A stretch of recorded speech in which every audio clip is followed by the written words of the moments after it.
धुळे महानगरपालिकेच्या जाहीर झालेल्या निकालात भाजपला एक हाती सत्ता मिळाली असून संबंधित निवडणूक ही सत्ताधारी भाजपनं ईव्हीएम घोटाळा करून जिंकल्याचा आरोप महाविकास आघाडीनं केलाय।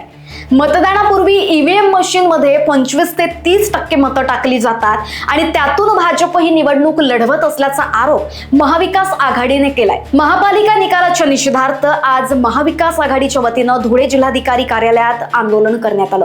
ईव्हीएम हटाव लोकशाही बचाव अशा घोषणा यावेळी देण्यात आल्या।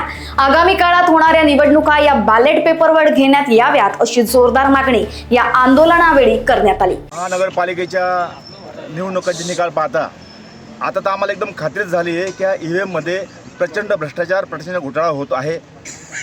ज्या नगरसेवकांनी आणि जे उमेदवार गल्लीतसुद्धा माहीत नाही अशा उमेदवारांनी 5-5 हजाराचा लीड घेतला आहे।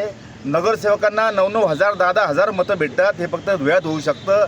या ईव्हीएममध्ये 25 ते 30 म्हणजे जवळपास 3000 मतं एकदम टाकली जातात।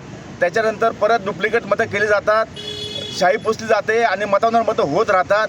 म्हणून या यंत्रणेवर निवडणूक आयोगावर आमचा आता विश्वास राहिलेला नाही। या निवडणुका या बॅलेट पेपरनेच झाल्या पाहिजेत। कर्नाटक सरकारने नुकतंच धोरण आखलं आहे की सर्व निवडणुका आता बॅलेट पेपरवर होतील। निवडणूक आयोगाचा अत्यंत तकलादू जो युक्तिवाद आहे की कागदावर खर्च होतो आणि मतमोजणीला उशीर लागतो, हे एकदम तकलादू कारण आहे।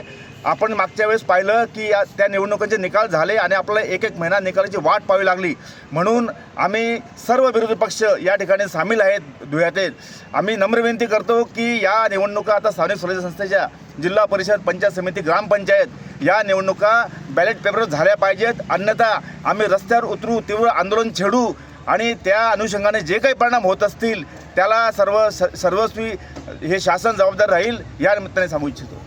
लोकवाहिनी मीडियाकरिता ब्युरो रिपोर्ट धुळे।